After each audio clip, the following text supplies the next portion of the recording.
জুলাই ঘোষণাপত্র নিয়ে কাজ চলছে। ইতিমধ্যে আপনারা জানেন যে ইতিপূর্বেই রাজনৈতিক দলগুলো থেকে প্রস্তাবনা নেওয়া হয়েছিল এবং ওনারা ওনাদের বিভিন্ন ওনাদের মতো করে ঘোষণাপত্রের কপি সরকারকে দিয়েছে এবং এখন আবার কার্যক্রম চলমান আছে।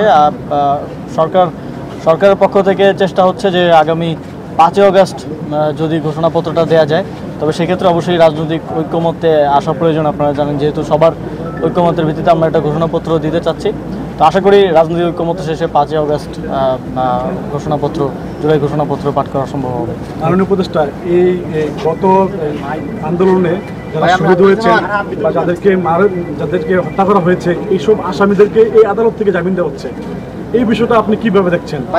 এদেরকে জামিন দেওয়া কেন হচ্ছে? এটা প্রকাশ্যে ঘুরছে এবং যারা আহত হয়েছে, শহীদ হয়েছে, দেবিদ্বারা অনেক কেন হুমকি দিচ্ছে, এই বিষয়টা আপনি কিভাবে দেখছেন?